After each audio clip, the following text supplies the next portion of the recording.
Bonjour Eddy, merci d'être venu ici à Ayakatch, donc à Bourgoin-Jallieu pour ce show SPQR. Merci à vous, je suis content d'être là. Ouais, alors du coup, je voulais que tu me parles un petit peu de ton parcours. Je sais que tu as fait beaucoup de combats, d'arts martiaux, enfin de la lutte notamment, principalement. Est-ce que tu peux me dire un petit peu comment est-ce que tu es arrivé finalement à te lancer dans le catch, si je puis dire? Déjà, moi, ma vision du catch, c'est que pour moi, le catch, c'est un style de lutte. Et les luttes olympiques, la gréco et la libre, pour moi, ce sont les bases essentielles du catch. Et la lucha libre, par exemple, au Mexique, là où je travaille essentiellement, eux aussi, ils pensent comme ça. Par exemple, pour passer sa licence de luchador professionnel, il faut faire des examens de lutte libre, lutte gréco-romaine et catch wrestling, c'est-à-dire lutte de soumission. D'accord. Comme le grappling, quoi. Donc moi, j'ai toujours cette vision de lutte-catch ensemble. Et bon, j'ai commencé la lutte en France, à 7. Après, j'étais en sport-études à Fort-Romeu. Après, j'étais en pôle France à Besançon. D'accord. Et après, j'étais en équipe de France. Et je suis passé entraîneur de lutte. Tu vois, tout le cursus allé loin là, en lutte, de formation. Voilà, j'étais sportif de haut niveau en lutte. Moi, je m'entraînais des années avec Steve Guénaud, qui a fait champion olympique à Beijing et qui a fait médaille de bronze à Londres. Très grand ami. Noumonvi Mélonin, qui a fait champion du monde de lutte gréco-romaine. Et plein d'autres amis qu'on connaît moins, qui ont été très forts. J'ai fait partie d'une bonne école de lutte gréco-romaine et j'en suis très fier. Et je pense que, en plus, la lutte gréco-romaine, il y en a beaucoup qui pensent que ça date des Grecs. Les Romains, en fait, c'est la lutte française qui a changé de nom. Vu que c'était la mode des Jeux Olympiques, la récréation des Jeux Olympiques et le classicisme, ils ont appelé ça gréco-romaine.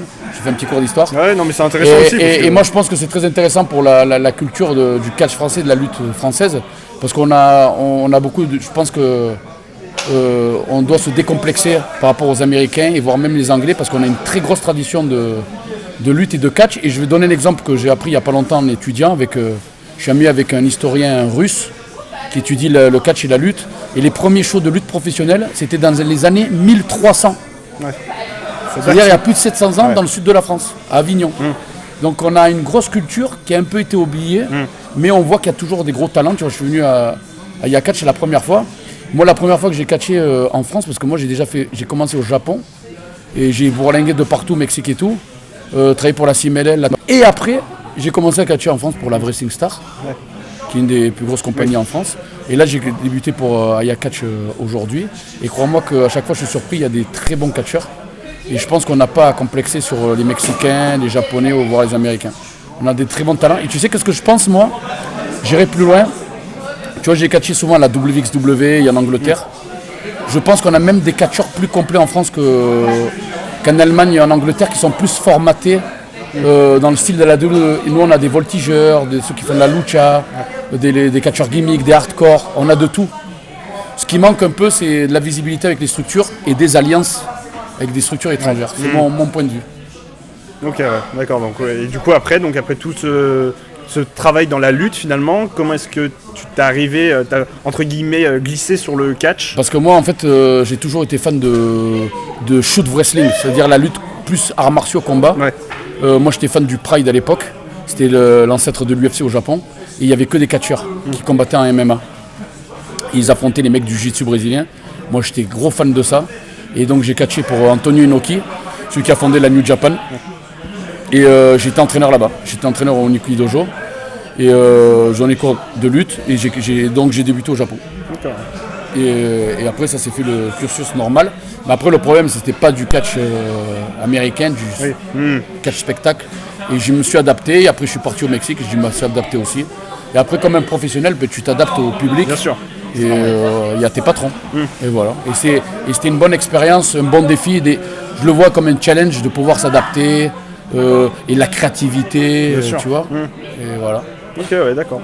Et là, du coup, aujourd'hui, donc tu fais exclusivement du catch ou tu fais encore un peu de lutte Toujours, moi, je m'entraîne en lutte, toujours. Et mes entraînements de catch, c'est toujours la lutte. Moi, je suis réputé plus comme entraîneur au Mexique, tu vois. Il y a des gros stars indie du Mexique comme Bandido, Kalisto qui est sorti de la WWE, Pentagon et Pagano, une grosse star de la AAA, etc. Moi, je suis leur entraîneur de catch. Et moi, je leur enseigne tout le catch wrestling, la lutte avec les clés, c'est-à-dire l'ancêtre du catch moderne. Donc moi, toujours, j'inclus la lutte, parce que moi, c'est ma vision du catch. Donc je pense que c'est une école, une tradition qu'il ne faut pas qu'il se perde, et moi, j'essaie de de le rappeler aux gens. Là, pousser un peu. Ouais. Voilà. Ok, d'accord. Et là, du coup, aujourd'hui, donc, imaginons, là, on sait que tu reviens en France pour faire tu fais un petit tour des différentes promotions, et tu vas faire notamment beaucoup de stages de catch. Est-ce que tu recommanderais aux personnes qui veulent se lancer dans le catch de faire en amont des sports de combat ou d'avoir déjà touché un peu à ça? Bien sûr, parce que même si le catch, ça reste un sport spectacle ou entre guillemets une simulation de combat, moi le catch je le compare souvent au karaté, au kata. Oui. Le kata c'est une simulation de combat parce que le kata quelquefois tu es tout seul. Mais il y a eu le kata aux Jeux Olympiques là, récemment à Tokyo, et le kata c'est considéré comme un art martial. D'accord. L'aïkido qui n'existe pas des compétitions, c'est un art martial. Donc moi je le vois le catch comme une expression martiale de combat, peut-être que exagérée, mais ça reste une expression martiale. Donc moi je pense qu'il faut faire des sports de combat, avoir des bases de lutte, parce qu'en plus de ça, tu peux te blesser. Dans le catch, tu as toujours une part de vrai et de faux, et tu sais jamais qui est en face de toi, donc il faut toujours être prêt. Ouais. Donc moi je pense qu'il faut avoir des bases. Voilà. Après, être lutteur, ça suffit pas. Il faut du plus, parce que le catch, c'est plus que de la simple lutte. Déjà, c'est pas un tapis de lutte, c'est un ring. Et qui paye. Et il faut qu'il soit content. Ouais. Donc il faut s'adapter au public et lui apporter quelque chose de plus. Voilà. Ok, ça marche. Et du coup, toi, dans ta carrière, dans ta vie, tu as pratiqué beaucoup de sports, donc la lutte, le catch, bien sûr, mais est-ce que tu as fait d'autres sports, que ce soit des sports de combat? Moi, à la base, je suis champion de lutte et ma spécialité, c'est la lutte gréco-romaine. Ouais. Je suis en équipe de France de lutte, je suis en sport-études à Font-Romeu, je suis en Pôle France à Besançon, je suis à l'INSEP, j'étais entraîneur au comité de France de lutte. Ouais. Après, j'ai fait le championnat du monde de grappling. J'ai combattu en sambo, en pancrace. Mais ça reste des mêmes styles de lutte en fait. C'est des variantes de règles. Pour moi, ça se ressemble tout. Ça, c'est des styles de lutte, comme je te disais. Et voilà. Oui, je suis revenu parce que moi, la dernière fois que j'avais travaillé, je travaillais que la Wrestling Star. Et moi, j'avais cette envie. Moi, je suis catcheur indépendant, tu vois. Au Mexique, je travaillais avec tout le monde. J'ai déjà travaillé avec la CMLL, la AAA qui sont concurrents. Donc je vois pas pourquoi ici je le ferais pas. Et surtout que c'est mon pays, quand je reviens, je suis content. Et moi, j'ai pas une vision de... je suis le seul catcheur au Mexique, je suis ci, je suis mi. Non, moi j'aimerais qu'il y en ait d'autres. Et moi j'ai plus une vision d'entraîneur que de superstar. Moi je ne suis pas superstar du catch. Moi je suis pas de cette vision de la WWE, du star system. Moi je vois le catch comme un sport. Comme un sport que tu partages, une passion, que tu partages des connaissances, la pédagogie. Donc moi comme entraîneur j'ai envie des valeurs socio-éducatives. Moi c'est ça mon point de vue du sport. Peut-être que je suis mal, mais bon c'est mon point de vue. Et donc moi je travaille dans ce sens-là, et donc maximum de promoteurs, et de donner surtout des stages pour montrer ma vision, parce que quelquefois en France on est loin, on ne s'imagine pas comment ça marche au Mexique, au Japon, et c'est normal parce qu'ils ne sont pas sur place. Et moi je veux leur donner une autre idée, des alternatives. Il n'y a pas que la WWE, ce serait un peu triste. Donc il y a d'autres styles de catch et on peut réussir. Et montrer comment se travaille ces styles de catch, parce que c'est pas les mêmes formats, et il faut s'adapter, donc c'est ça que je veux faire découvrir, tu vois. Et le truc qui est super avec Aya Catch, j'ai jamais fait ça, sauf en lutte, mais en catch jamais, une vraie formation d'une semaine, de 6 à 8 heures par jour, putain. Là on apprend le vrai catch, en 1 ou 2 jours ça va être très dur, là on peut peaufiner, travailler, voir les variantes, chacun prend des trucs, là ça va être de la vraie formation. Puis même au niveau cohésion d'équipe, c'est aussi important d'avoir. C'est génial, et en plus, comme ça, quand tu vois qu'Aya Catch il fait ça, moi je me dis putain, ça veut dire qu'ils ont vraiment une vision professionnelle et de progression, c'est-à-dire ils veulent vraiment faire un truc bien, et ça donne envie de faire une vraie formation et de s'investir. Donc c'est pour ça que je suis là. Ok, d'accord, ça marche. Et après, je vais aller avec la RIX, la TPW. Je suis, à chaque fois que je vais quelque part, c'est stage et combat. La PC, juste, je vais faire stage, parce qu'elle est en semaine. En Hollande, pour la Pro Wrestling Hollande. Et je vais aller en Italie, je dois aller à Malte. Après, je vais pas te mentir, je reste même pas 2 mois, donc ça va être dur là. Tous les week-ends sont pris. Et ça fait un sacré planning. Voilà, tout est pris. Mais ça me fait plaisir surtout, pour moi c'est super important, de revenir chez moi en France et de partager ça avec Catch Français. Bien sûr. Voilà. Ok, d'accord.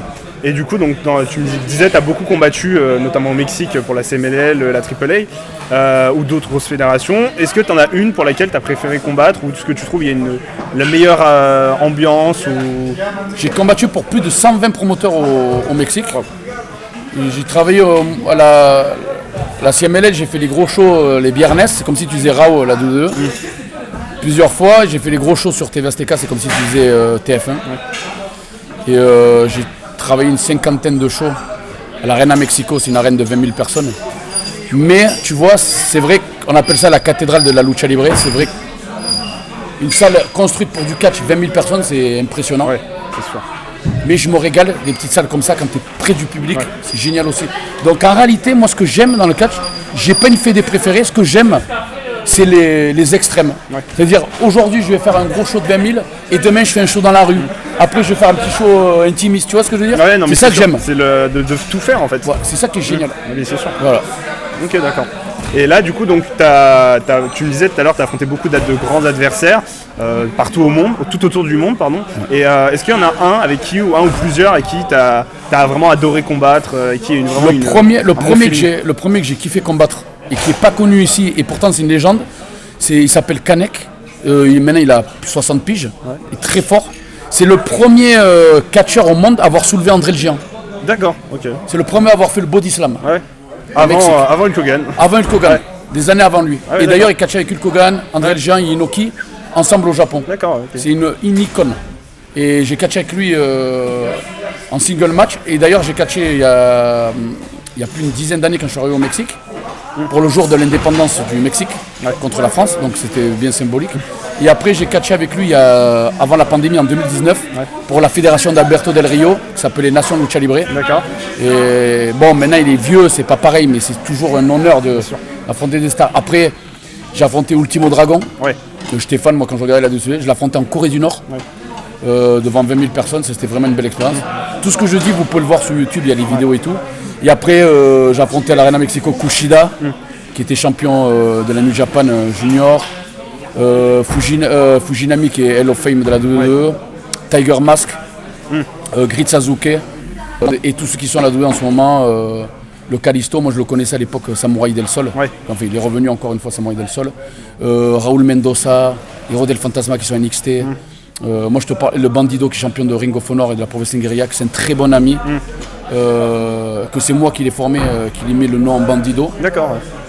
Ça c'est une anecdote, quand on travaillait avec Lucha Libre Elite et la CMLL, je l'ai fait rentrer dedans, ils ont mis le personnage de Bandido, c'est un très bon ami, je vivais avec lui des années. Beaucoup de catcheurs, après je peux pas te dire parce que tu vois quelquefois, tu as des catcheurs, ils sont pas connus, ils sont très forts et tu prends du plaisir. Tu vois, après je te dis des gros noms, pourquoi? Parce que le public va dire ah oui ça je connais, lui je connais. Mais en réalité, il y a des catcheurs bons, il y en a de partout. Et quelquefois, tu as des stars, tu catches, ils n'aiment pas vraiment les combats parce qu'ils veulent pas vraiment travailler ou quoi, tu vois. Donc, mais ouais, j'ai eu de la chance d'affronter beaucoup de monde et j'espère en affronter d'autres. Pentagon aussi, qui sont de la mode en ce moment. C'est sûr. C'est vrai que j'ai affronté plus de grandes stars mexicaines que d'américaines. Des américains, il y en a eu bien eu quelques-uns. Davey Richards, Bob Sapp, qui c'était une grosse star du combat du K1. Et récemment, j'ai affronté King Mo. Qui était à Impact et à la MLW. Et en fait, lui, il est plus connu pour les MMA. C'était le champion du monde du Bellator, du Strikeforce. Et il était champion du monde de lutte libre. Je l'ai affronté en shoot à Miami. C'était une belle expérience. Mais c'est vrai que maintenant, moi, j'ai commencé depuis l'année dernière que j'ai fait le Bloodsport au WrestleMania Week. Là, maintenant, je commence à penser une carrière aux États-Unis.